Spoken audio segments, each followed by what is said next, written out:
From this day forward, we owe each other absolutely nothing. Serafina pushed the flimsy divorce paper right in front of him.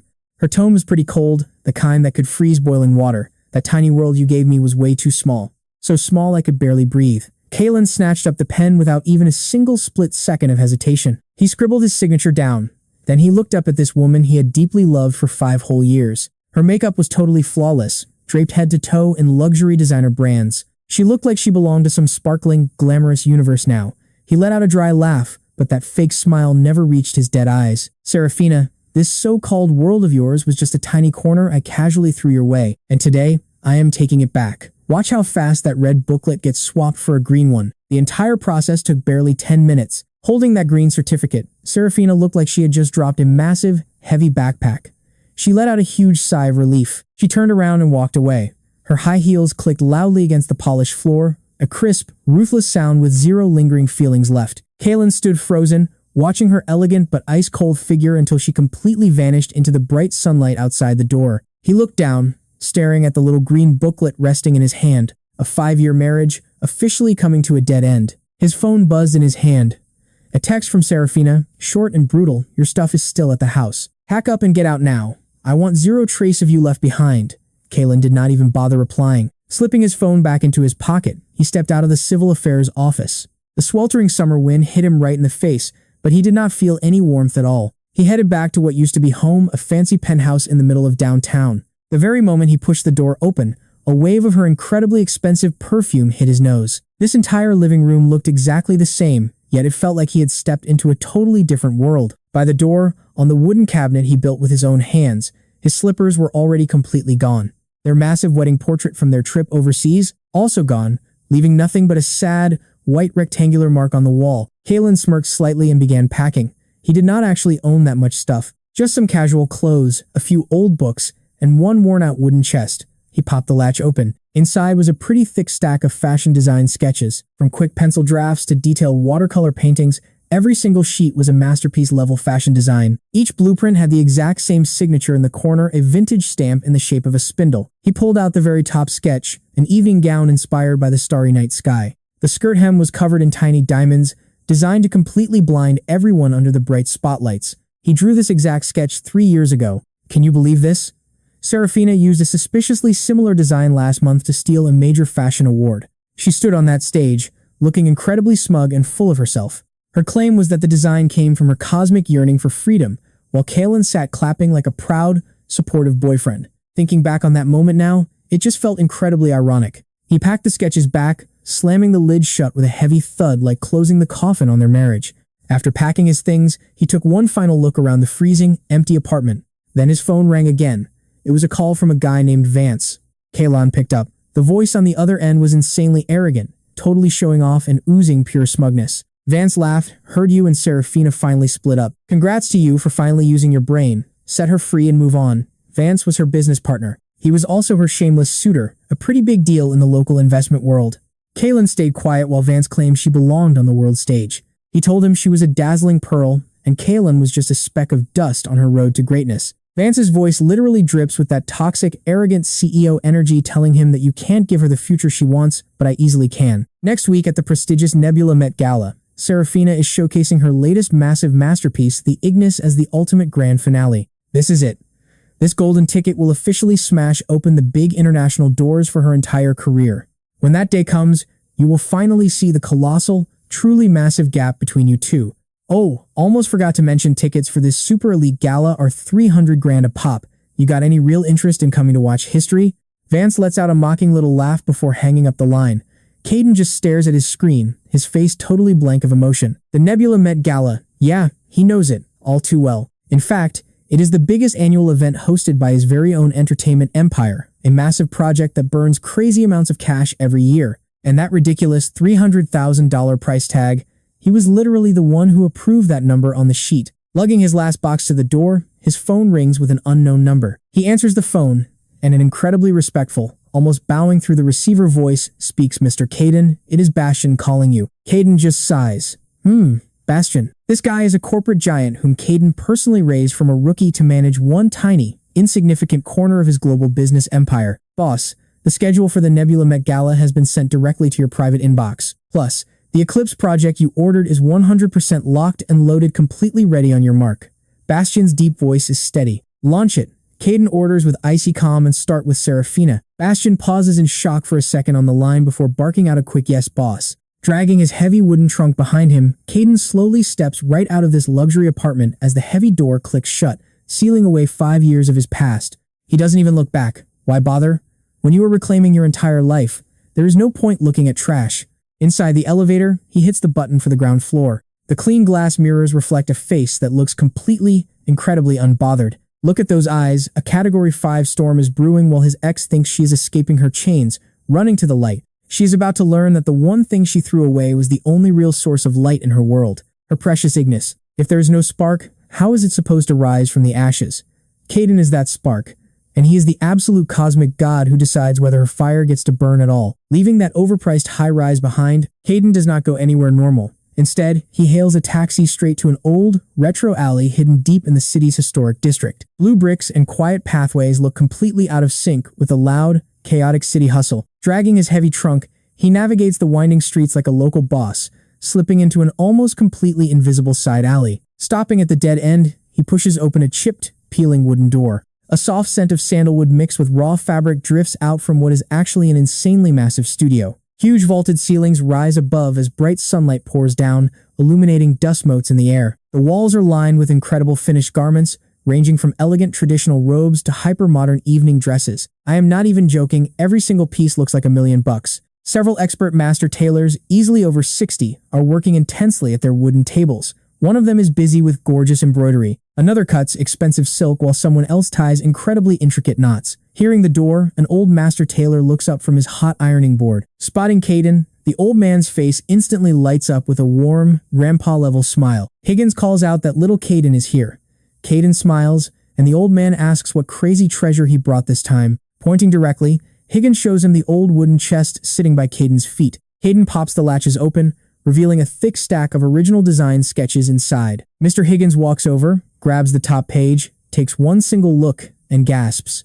This is masterclass work. The concept and lines are completely unreal. He gently flips through the papers, his mind getting blown further with every single page. Did you really draw all of these, Caden? Yeah, just doodled them when I was bored, he says with zero flex. The other master tailors are instantly drawn over like magnets, crowding around the wooden box and clicking their tongues in absolute amazement. Look at this piece called Mountains and Rivers Cloud Brocade for the skirt with a massive map hand-embroidered right onto it. The sheer audacity. It is incredible. And look at this fabric, layers upon layers of gauze as thin as actual insect wings. When the model walks, she will look like a total fairy. Honestly, tossing just one of these out there would cause an absolute tsunami in the fashion world. The veteran master, Mr. Abernathy, sighed deeply as Kalen just smiled. He slides the trunk right in front of Mr. Higgins, telling him he is leaving these highly valuable blueprints with them for now. Check it over, he says, and if anything catches your eye, just make it for fun. Mr. Higgins immediately puts on a very stern face, asking how designs this god tier could possibly be made for fun. That is straight up blasphemy against art. Kalen knows how stubborn these old artisans can be, so he smoothly changes the subject. He came to ask a small favor, and they tell him to spit it out. Kalen slowly asks for help prepping a runway show. A show, Mr. Higgins says, that belongs exclusively to the loom. Stunned, the master tailors exchange glances and then everything instantly clicks for them now. Every single one of Kalen's blueprints ended with that specific spindle stamp, making Mr. Higgins' eyes light up completely. He shouts a massive yes, they have been waiting way too long. Slapping Kalen hard on the shoulder, he is totally hyped up, telling him to just say the word. Their old bones can still throw down, and Kalen needs them to turn these paper drawings into solid reality. Kalen's voice is chill but carries an absolute boss-level aura. He wants to show the world what real design looks like. Meanwhile, Serafina is chilling in her studio. It is on the top floor with ridiculously luxurious decor, where she chats with Vance, her voice bubbling with hyped-up excitement. She tells him the final stitching on the Ignis dress is officially done, and it is flawless. The dress is guaranteed to be the absolute most blindingly brilliant masterpiece at the upcoming Met Gala. Vance chuckles from the other end, saying of course his Serafina was born to stand in the spotlight. Once the gala wraps up, he is immediately launching a massive Series A funding round with top global firms. They are drooling over her brand, and soon her name will echo through Paris and New York. Hearing this massive blueprint Vance is painting for her, Serafina's heart starts doing literal backflips. She can already picture herself standing on top of the world, basking in the worship of millions of peasants. Then, Vance casually changes the subject and asks about Kalen. Her eyebrows twitch at the name. She snaps that he already moved out and can barely afford to feed himself. She says not to even waste breath on him, her voice loaded with pure disgust. In her eyes, Kalen is just a totally lazy, comfort-loving piece of trash. Other than cooking decent stir-fry and drawing useless doodles with zero value, he was completely good for nothing. Marrying him for 5 years was the absolute biggest mistake of her life, but thank goodness it is over. Vance sounds very pleased. He tells her to remember they are living in 2 completely different worlds now, asking her to stop letting irrelevant nobodies ruin her vibe. Serafina takes a deep breath and agrees. Saying she only cares about her career, she hangs up and struts over to the massive window, looking down at the city. A sudden, intense wave of raw ambition washes over her. She mutters, "Kalen, are you watching? This is the exact life she is meant to live." He only deserves to be stepped on by her high heels, forever looking up at her glow. She grabs her phone and blasts out a post. The picture is a selfie of her next to the Ignis, with a caption about kissing the past goodbye and embracing her rebirth. She promises to see everyone at the Nebula Met Gala. Almost instantly, her comment section gets flooded with endless likes and admiration. Fans yell out, "Oh my god, Queen, you look stunning." They cannot wait for her to slay the gala. Meanwhile, Vance pins his own comment right at the very top. He leaves just one single word, mine, paired with a cute heart symbol. Serafina smiles wider and wider at all this constant praise, but watch closely at the exact same second she posted that photo.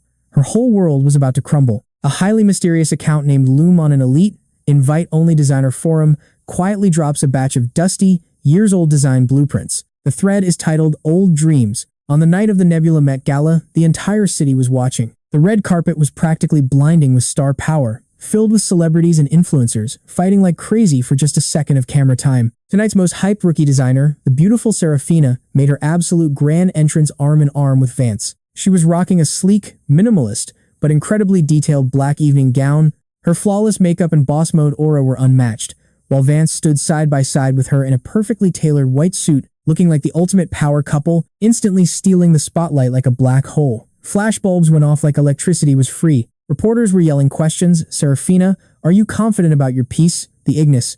And Vance, is it true you spent a fortune supporting her? Keeping her flawless smile in front of the cameras, Serafina smoothly deflected the reporters' constant barrage of questions. The Ignis is the project I poured my blood, sweat, and tears into. I truly believe it won't disappoint anyone. Vance aggressively wrapped his arm around her waist, declaring loudly to the cameras, for my Serafina, every single penny is worth it. He says he is investing heavily in her future. It was basically a public declaration of love, making the whole crowd go wild. And you know the drama is about to kick off now. They shouted, "Are you two officially dating? And did your recent divorce from your ex-husband have anything to do with Vance?" Hearing about her ex, Serafina's fake smile glitched for a second, but she quickly snapped back to her polished self, saying they split peacefully over creative differences. It was a totally peaceful split, so I hope everyone will focus on my actual artwork. She masterfully dodged the trap. Right on cue, Vance's bodyguards stepped in, shielding them as they pushed through to the main venue. Inside, the venue was even more ridiculously opulent, packed to the brim with elite high society. Serafina held Vance's arm tightly, weaving through the crowd while soaking in everyone's looks of intense jealousy and admiration. Look at her ego breaking the glass. Vance asks, "Do you see this?" Vance whispered in her ear, "This is the world that rightfully belongs to you. That loser Kylan does not even have the clearance to step foot in here." Hearing that, Serafina's mouth curled into a smug smirk. Exactly, she thought. That absolute scrub is probably rotting in some moldy rental right now, watching us on television and drooling with envy. Just thinking about that, any last shred of regret she had over the divorce was completely wiped away. After an agonizingly long intro and some boring performances, the gala kicked off. Finally, we hit the most exciting part of the night, the annual designer showcase. Beautiful gown after gown strutted down the runway, but honestly, we all know nobody in the crowd was actually paying attention. Everyone held their breath for the ultimate grand finale, the Ignis. The host grabbed the microphone, screaming out her name with maximum hype. Coming up next, let us give a massive round of applause to welcome our genius designer Serafina as she reveals her brand new masterpiece, the Ignis. The venue plunged into total darkness except for a single dramatic spotlight, and right on cue, the epic music started blasting through the speakers. A model wearing the legendary gown slowly strutted out, showing off a trailing dress designed around flames and ash. The main body of the dress was a gradient of fiery crimson, beautifully embroidered with chaotic golden phoenix totems using yards of pure gold thread. Made of gray chiffon, the hem of the skirt looked exactly like smoke rising from a massive fire. As she walked, the skirt billowed out. It actually looked like a phoenix rising from the ashes, completely beautiful and powerful. A wave of pure shock swept through the crowd as everyone gasped at how gorgeous it was. It is a walking piece of art, proving Serafina is a genius. Looking smug, Vance turned to the glowing Serafina and whispered that she had officially won. Serafina clenched her fists so hard, her knuckles turned white, her eyes tearing up. Amid the thunderous, roof-shattering applause, she could already hear major fashion houses begging to work with her. Finally, the host invited the legendary award presenter, world-famous Grandmaster Monsieur Laurent, to step onto the stage. Monsieur Laurent was the undisputed peak of the entire global fashion industry. A single nod of approval from him was the ultimate dream for every young designer. Serafina smooths her dress and glides onto the stage with supreme confidence, totally ready to claim her crown. Monsieur Laurent grabs the microphone, slowly walks down the T-shaped runway, and circles her design, intensely studying every single thread of the Ignis. But his face? It is definitely not carrying the kind of praise they were all waiting for. Instead, his face grows dark. A heavy, suffocating silence instantly washes over the entire venue. People hold their breath, desperately waiting for the Grandmaster's final verdict. Serafina's heart leaps into her throat as he finally stops pacing. He does not even glance her way. He simply faces the audience and speaks. His voice, amplified by the microphone, echoes sharply into every corner of the room. Wait, did he just mention an old friend?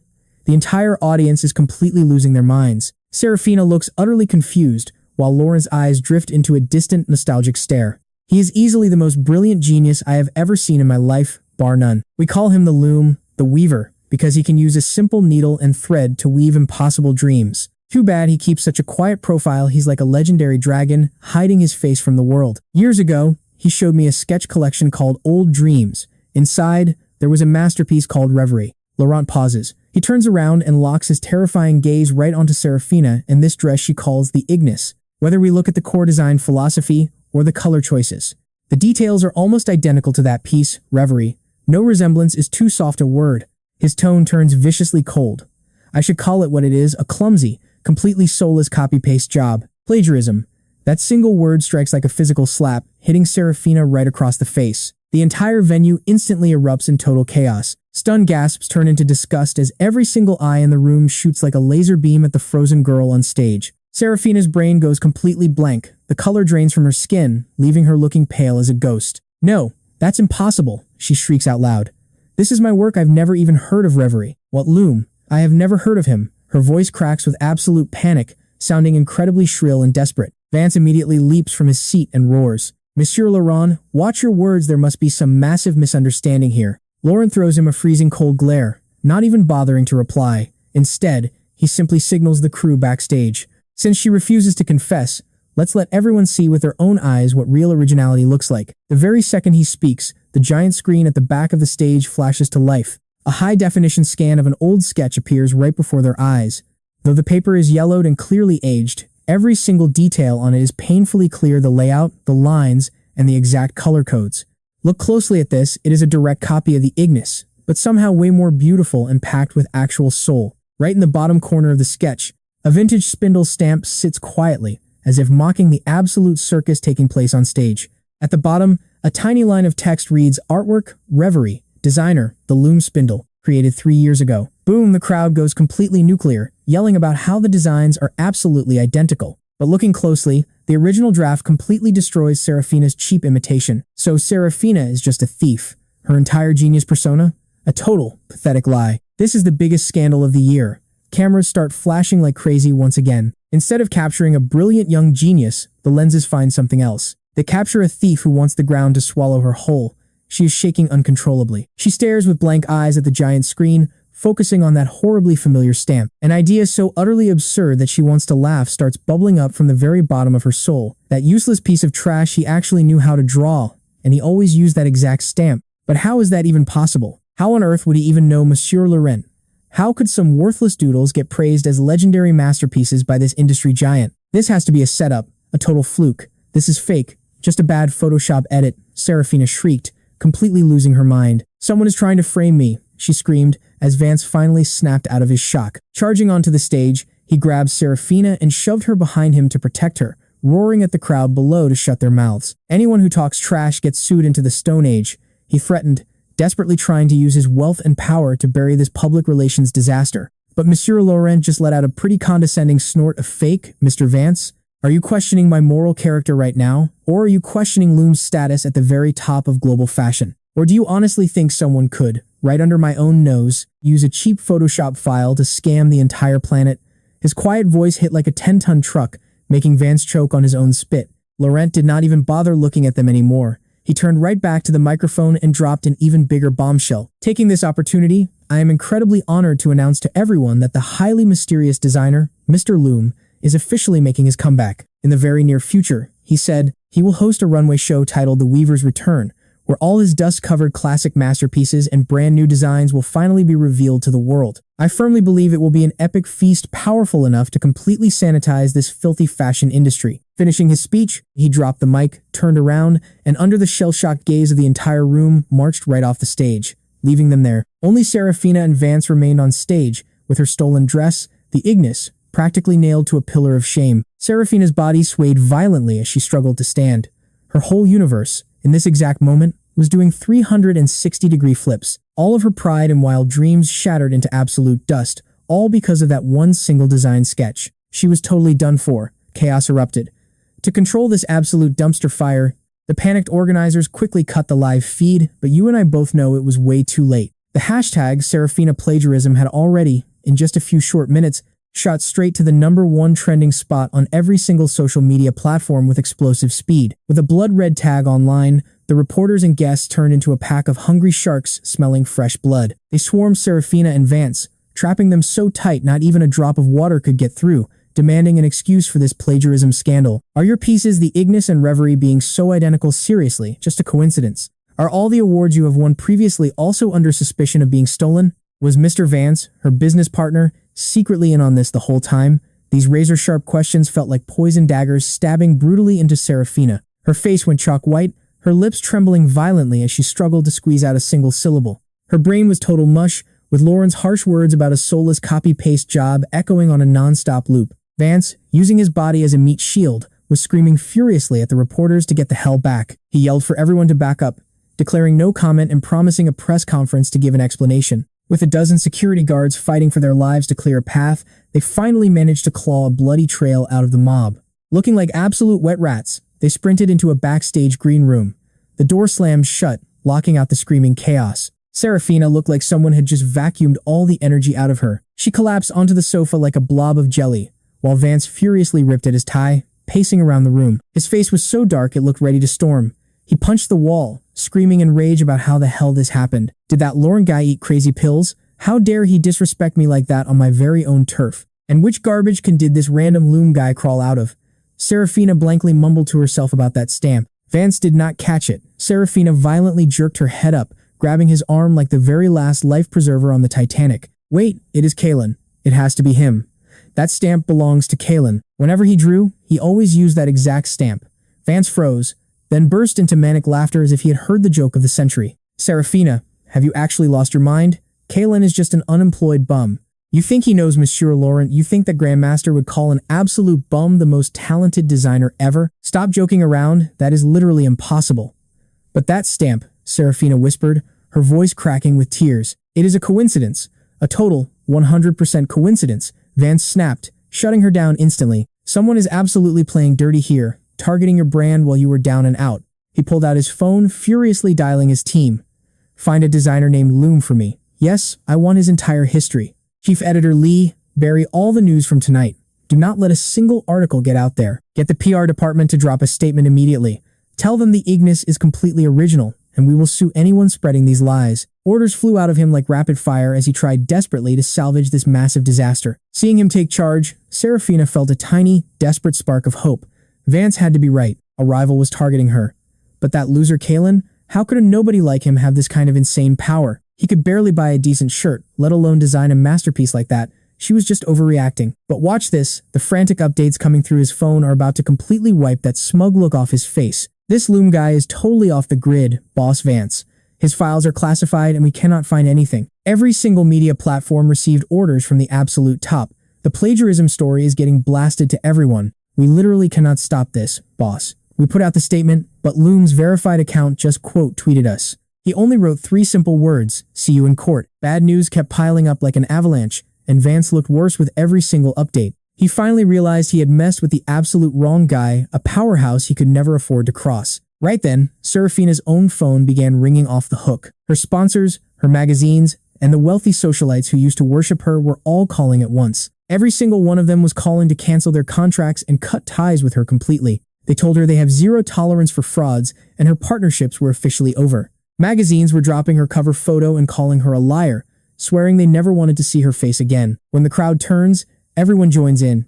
In under an hour, she crashed from the clouds straight into the dirt. Shaking, she opened up her social media feed, desperate to see how bad the damage really was. 8 out of the top 10 trending topics were all about her, flooding the internet with her plagiarism scandal. People were exposing the fake genius, mocking her online, and celebrating the legendary return of Loom. Millions of angry comments flooded in, absolutely roasting her. And honestly, she deserved every single bit of it. Fans expressed pure disgust online, calling her a shameless thief who stole someone's blood and sweat, passed it off as her own, and called it the Ignis. Absolutely no shame. Everyone was hyping up Loom's return, ready for the ultimate face slap. Serafina couldn't take it for another second. Her world spun out and she fainted on the spot. Meanwhile, on the other side of town, in a quiet, traditional tea room, Kaylin was calmly and elegantly brewing a fresh cup. Right on the wall, a sleek flat-screen television was silently playing the news, displaying the breaking story about Serafina's massive plagiarism scandal. That prestigious Met Gala had become a complete circus. The screen showed her and Vance looking completely humiliated while reporters mobbed them. Nearby, Bastian stood holding a tablet, delivering the latest updates. "Boss, phase 1 of our plan went off flawlessly. The fallout from the gala is snowballing fast. The stock for Maison Serafina triggered a circuit breaker the second the market opened. Over 90% of their value vanished instantly. Her partners have all terminated their contracts, slapping her with massive lawsuits for breach of contract. Across all major media platforms, the public opinion has completely shifted to our side. Within 3 days, she will be completely blacklisted from the entire fashion industry." Bastian spoke in a calm, steady voice, as if reporting the weather. Meanwhile, Kaylin calmly poured hot water over his fresh tea leaves. The leaves swirled in the cup, unfurling to release a crisp, clean fragrance. Without even looking up, he calmly asked how Vance was reacting. "Vanguard Apex Capital is throwing every resource they have into damage control, but our team easily blocked every single move." Bastian smirked coldly, noting that Vance still has absolutely no idea what kind of unstoppable giant he is actually messing with. He thinks he's a mighty river. He has no clue he's actually facing an ocean. Honestly, he doesn't even qualify as a single drop. Kaylin quietly pours out the first brew, washing the tea leaves clean. After refilling it, he pours the steaming liquid into 2 delicate celadon cups. He slides one over to Bastian, telling him to sit down and talk. Bastian quickly bows, claiming he wouldn't dare. Kaylin just glances at him, not forcing the issue. Vance has a massive appetite and plays dirty, Kaylin notes, but his foundation is pretty shallow and he's arrogant to the bone. He wanted to use Serafina as his stepping stone, launching her to the absolute top of the world. "The man is completely clueless that I was the one holding up her sky this entire time." Kaylin slowly lifts his cup, taking a quiet, elegant sip. "If he wants to invest in her future," Kaylin murmurs, "then I'll destroy his present first." Bastian shivers. Hard. He knows his boss is truly furious now.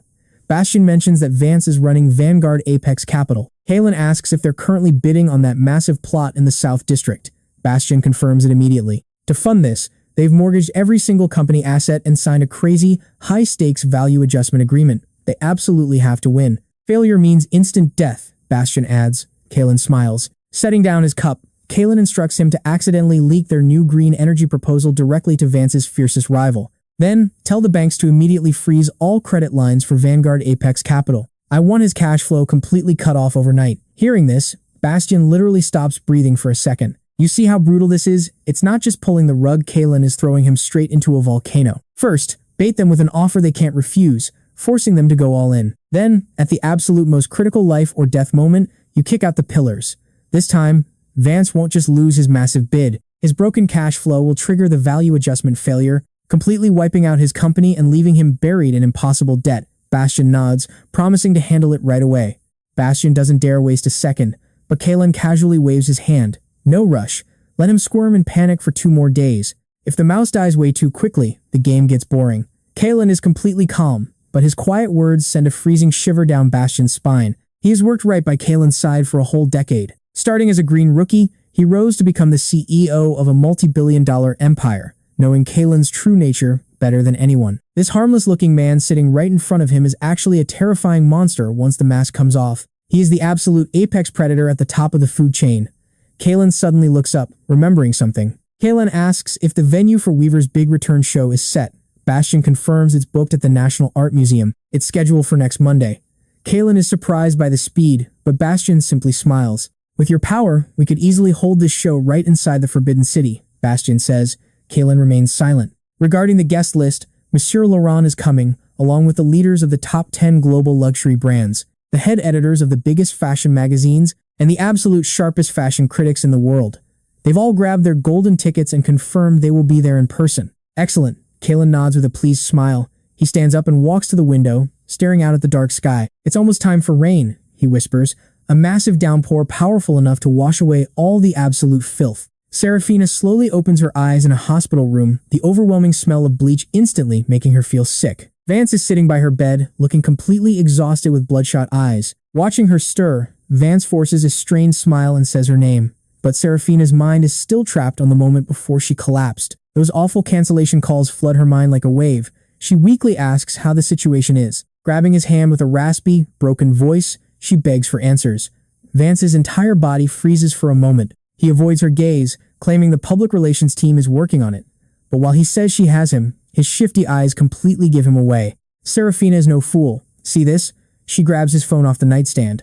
The screen lights up, and the brutal news headlines feel like physical needles stabbing straight into her eyes. Her stock is completely tanking. She is facing massive breach of contract fees, and people are exposing her past. All of her designs are accused of plagiarism, the industry is boycotting her, and everyone is telling her to quit forever. It is completely over. Serafina's grip slowly goes limp. The phone slipped from her fingers, clattering sharply against the cold floor. Her face went completely white, drained of every drop of color. How did things get this bad? She muttered to herself, completely checked out. Vance stared at her, looking at a literal ghost. A massive wave of irritation washed over him. His own brain was practically on fire. How could he find the energy to comfort her? Just get some rest. Serafina, he muttered. He stood up, ready to bolt. I have a mountain of corporate fires to put out. Where are you going? Serafina cried, violently yanking him back. To the company. That South District project is at a critical do-or-die phase. Vance snapped back, totally out of patience. I have to babysit it. The project. At a time like this, Serafina shrieked, her emotions going completely nuclear. You are still obsessing over your stupid project? My career is totally ruined, and instead of staying by my side, you are just bailing on me? If I do not babysit this project, how am I supposed to pay your heavy lawsuit fines or fund your comeback? Vance exploded too. He violently shook off her hand.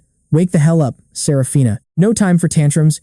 You are completely ruined, but I cannot be ruined too. As long as I am standing and Vanguard Apex Capital is still breathing, we can still flip this entire board. With that, he slammed the door and stormed out. Left behind, Serafina sat alone in the freezing room. She hugged her knees tight, burying her face. Small, suffocating sobs leaked from her throat. How could everything flip entirely upside down in a single night? She honestly had no clue. Right then, the hospital door swung open. A highly polished, incredibly elegant middle-aged woman stepped into the room. This was Serafina's own mentor, a legendary figure in the local fashion scene, Madame Genevieve. Professor. Serafina gasped, looking at her like she was a literal savior. She practically tumbled out of bed, crawling toward her. Professor, you must help me. They are framing me. Madame Genevieve looked down at her once favorite student, now reduced to a pathetic, shivering wreck. Her expression was highly complicated, and she did not offer a hand. Instead, she tossed a thick file folder right in front of her. This is your termination notice from the academy. Madame Genevieve's voice cut colder than the freezing winter wind outside. As of today, you are no longer a guest professor here. What is more, the academy voted to formally revoke your graduation gold award, like lightning struck. Serafina stared at her mentor in total disbelief. Why, Professor, do you not believe me? She cried. Believe you? Madame Genevieve laughed chillingly. Trusting you was my absolute biggest mistake. Pulling an iPad from her designer bag, she pulled up a web page and slammed it down before Serafina. It showed a viral thread on a foreign design forum. Inside, someone had lined up several of Madame Genevieve's own masterpieces side by side with the mysterious Loom's design sketches. They did a complete forensic teardown, overlaying the images, comparing micro details, and tracing the core design philosophies. It was horrifyingly brutal. Madame Genevieve's award-winning masterpieces, somehow, they shared endless tangled details with the Loom's designs, even if it was not a direct copy like Serafina's Ignis. Crystal clear. Anyone with working eyes could tell. She had taken the Loom's framework and made some highly questionable edits to it. This thread was already translated into several languages, blowing up globally across the entire fashion industry. Just imagine, decades of hard-earned reputation and high status teetering on the absolute edge of ruin. Serafina, tell me right now, did you do this? Madame Genevieve interrogated, pointing a trembling finger at the screen. Did you know about the loom this entire time, stealing his sketches, giving some to me, while keeping the rest? Completely brain-wiped. Serafina stared at those comparison charts, her mind completely blue-screening. No, I swear I had no idea. Madame Genevieve was literally shaking with rage. Then where did your Ignis come from? Do not dare lie that you actually designed it yourself. Serafina's lips trembled, but no sound came out. That insanely crazy idea she had tried to lock away violently flooded her mind once more. Who else could it be besides him? Those sketches were always just sitting in the home office. Could it be that the professor's own inspirations were also? A truly terrifying truth slowly bobbed to the surface. Both her and her mentors proudly paraded genius, their entire fame. They all actually belonged to the exact same guy they looked down on and spat on, Kalen. Seeing her own world completely fall apart, Madame Genevieve finally understood everything too. She let out this tragic, empty laugh, looking like she had aged a whole 10 years. So that is how it is. The famous master and apprentice actually built their entire empire off of being total thieves. Talk about a complete cosmic joke. Stumbling 2 steps back, she glared at Serafina with a look so toxic it could melt lead. Serafina, it was you. You were the one who ruined me. After spitting those words out, she spun around and bolted in absolute panic, like she was running from the plague. Serafina collapsed onto the freezing hospital floor, feeling like every drop of strength was instantly gone. This was what real despair felt like. Honestly, she did not even know how she physically managed to leave the hospital. She just wandered down the street like some lost ghost, with the whole world turning into a blurry, surreal mess. People pointing and gossiping, her phone constantly buzzing with brutal news notifications. They felt like tiny invisible blades slowly carving her to pieces. Only one thought remained in her head. She had to find Kalen. She had to look him in the eyes and get the truth. Was he really the mastermind behind her entire downfall? Running like a madwoman, she sprinted toward the place they used to share. Burning through every drop of energy left in her body, she finally reached their old apartment tower. She burst into the elevator and slammed the button for the penthouse. The doors slid open. Dragging her heavy feet, she rushed to the entrance, wildly pressing the buzzer and pounding on the wood. Kalen, open up right now. Get out here and face me, you complete coward. Get your ass out here. Her voice was cracked and totally broken, but from the other side there was only dead silence. A neighbor peeked their head out, staring down at her with pure, unbothered disgust. What is with all the screaming? Nobody lives in there anymore. Serafina froze. Yeah, he moved out a few days ago. The apartment is already up for sale. Did you not even know that? With that, the neighbor slammed the door right in her face. Serafina leaned against the freezing door and slowly slid all the way down to the ground. And here is the kicker: he packed up and completely vanished from her life, leaving nothing behind. No, he had to leave something. Suddenly, a thought hit her like a bolt of lightning. She scrambled up, frantically digging through her bag for keys. Thank goodness she still had a spare. Her hands were shaking so badly, it took her 5 painful tries just to get the key in. Then, the lock finally clicked. Inside, there was only a hollow silence. Every single piece of luxury furniture and flashy decor she thought was theirs, entirely gone. Nothing remained except bare walls and empty floorboards. The apartment had gone right back to how it looked 5 years ago when Kalen first bought it. A cold, unfinished concrete box. So it turns out everything in this place belonged to him. Serafina let out a bitter, self-mocking laugh. She wandered through the empty rooms like a ghost patrolling a lost kingdom, eventually stepping into his home office. The room was completely bare, except for one single desk left behind in the corner. The raggedy drawing desk Kalen always used. Moving like she was possessed, Serafina marched over and yanked the drawer wide open. Inside, it was completely empty too. But wait, there was actually one thing left behind. A hardcover sketchbook. Her heart squeezed painfully. With trembling, unsteady hands, she slowly picked up the old sketchbook. The cover was quite frayed from being opened so many times. Taking a deep breath, she slowly, painfully turned to the first page. Staring back at her was a stunning, incredibly elegant design draft for a wedding dress. It had a massive, flowing skirt that looked like it was dotted with a million crushed stars. She knew this exact wedding dress. Years ago, she believed Kalen had spent his entire life savings to custom order it from some high-end European brand. That gesture alone had kept her deeply moved for years. But looking at it now, he had actually designed the dress himself. As she flipped the pages, every single drawing was so stunning it made her forget to breathe. These were the exact concepts she had only dreamed of, but could never quite bring to life herself.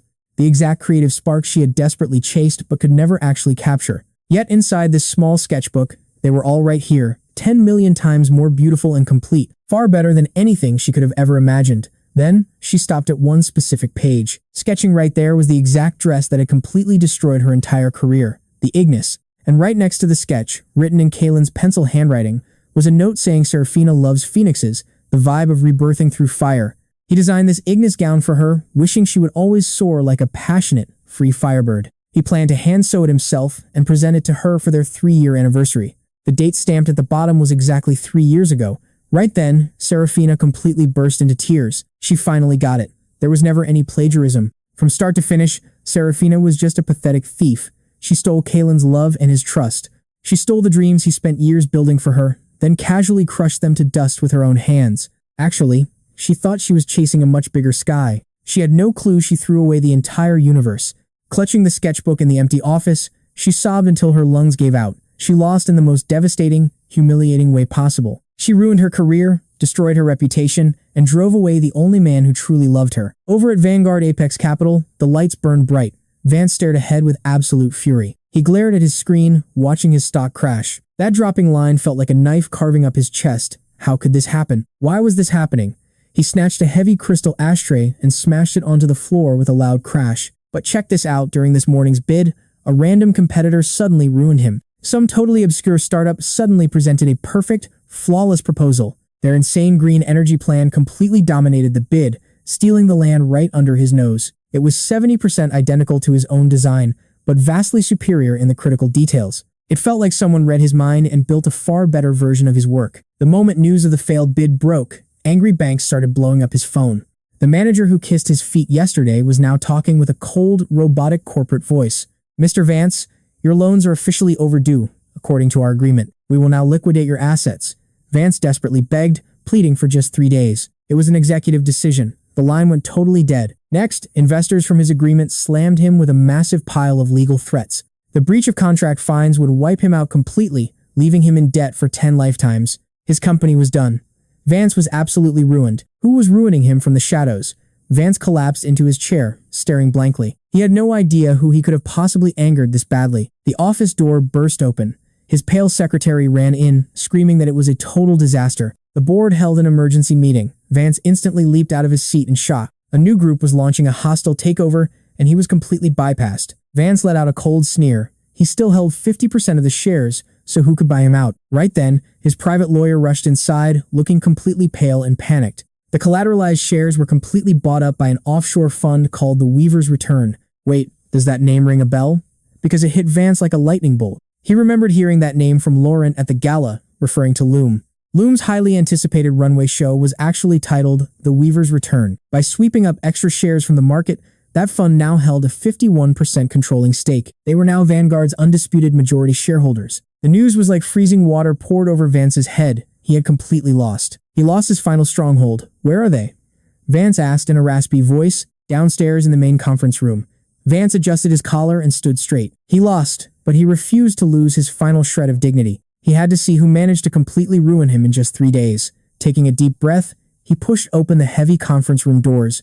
Every single corporate shareholder is packed around the massive oval table. The very people who used to shamelessly kiss his feet are now looking at him with pure disgust.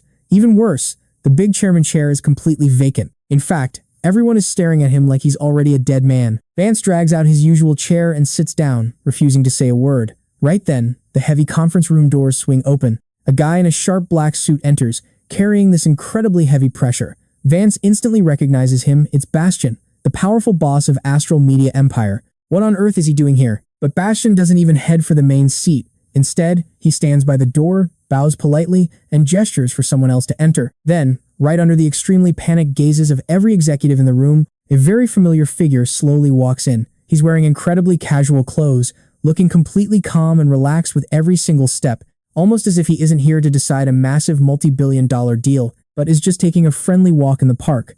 Once Vance catches a clear view of that face, his eyes instantly shrink in absolute horror. It is him, the exact same guy he had brutally treated like garbage. Just look at this. How is the kid he mocked as a nobody standing right next to the most powerful CEO in the city? Kalen doesn't even spare a single glance at the shocked crowd. He walks right to the head of the table, pulls back the center chair, and sits down. Bastion stands behind him, looking over the completely stunned room of directors. With a polite smirk, he announces a very special guest. This gentleman is the actual owner of the Weaver's Return Fund and the brand new chairman of Vanguard Apex Capital, Mr. Kalen. Instant, dead silence falls over the entire conference room. Every shareholder freezes on the spot, their mouths completely hanging open in disbelief, staring like they've just witnessed a real ghost. Vance looks absolutely paralyzed, as if struck by lightning. He just stares blankly at the incredibly calm man in the chairman's seat, his mind entirely blank, wondering how on earth Kalen is the boss. This makes absolutely zero sense. It is wilder than a literal end-of-the-world scenario. But Kalen barely registers their totally shocked reactions. He slowly taps his fingers against the table, creating a heavy, tense thud, before quietly announcing his very first executive decision. His voice is soft but carries an absolute power that somehow makes the room feel 5 degrees colder. Bastion nods. Opening a legal folder, he reads in a completely robotic, cold tone. Effective immediately, Vance is officially stripped of every single title and duty here at Vanguard Apex Capital. At the same time, they are pressing serious charges for abusing his position, stealing corporate funds, and pulling off major illegal insider trades. Every piece of evidence is already with the cops. Game over. Vance's world completely shatters. He leaps to his feet, points a shaking hand at Kalen, and screams that this is all slander. He yells that it's nothing but revenge. That's when Kalen finally looks him right in the eye. His look is completely cold, like he's observing a pretty pathetic clown performing at a cheap show. Kalen just chuckles softly, telling Vance that he's severely overestimating his own worth. Think about that brutal reality check. This incredibly casual remark hurts Vance way more than any direct insult. Everything he worked so hard to build doesn't even make him important enough to be worth getting revenge on.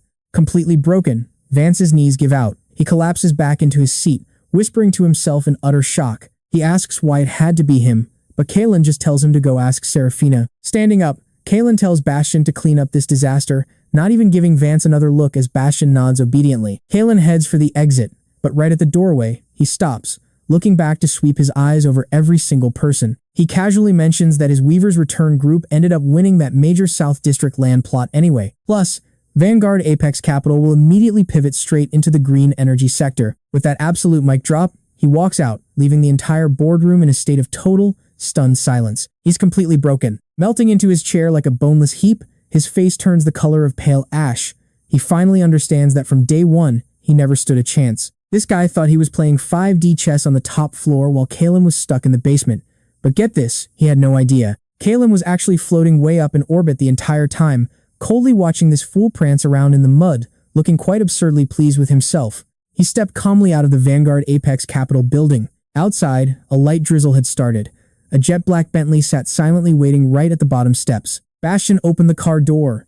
Just as he went to step inside, a shadowy figure charged out from the rain like an absolute lunatic. It was Serafina. She was totally soaked to the bone, wet hair plastered to her face, and her expensive makeup ruined a complete and pathetic disaster. She blocked his path, staring directly at Kalen with completely wild eyes. Her tear-filled eyes were totally bloodshot. What did she expect? Screaming out with a voice, sandpaper rough from crying, she asked why he did this, what she did wrong. Kalen just stared at this woman whose love was once carved deep into his very bones. Her face held absolutely no trace of her old arrogance and glow. There was only bitter regret and resentment. He did not say a word, just watching her with total calm. Heavy rainwater dripped down his hair and splashed hard against her pale face, making it impossible to tell rain from tears. Say something, she begged, her emotions going completely nuclear. Did you plan this from day one? She yelled, watching me climb up like an idiot, just to slam me back down at my absolute peak. Was this some joke to him? She shrieked. Did he ever even love her for a single day? She demanded answers. Kalen finally spoke. His voice was quiet against the falling rain, but every single word cut crystal clear straight into her ears. I never gave you half a world. Serafina froze. He looked deep into her eyes, delivering each word slowly. What I gave you was my entire universe. You just treated it like total hot garbage and casually tossed it into the dumpster, so I simply fished it back out, wiped it clean, and put it right back where it belongs. With that, he looked away, completely done with her. Sliding quickly into the back seat, he watched the Bentley start up, kicking up water as it rolled past her without stopping. She stood completely frozen there like a statue, letting the ice-cold rain soak her to her core. She watched his car disappear, finally realizing what she had lost wasn't just a world. It was the very god who was once willing to build an entire universe just for her. The rain poured heavier now, washing away the city grime, and slowly washing away her entire future.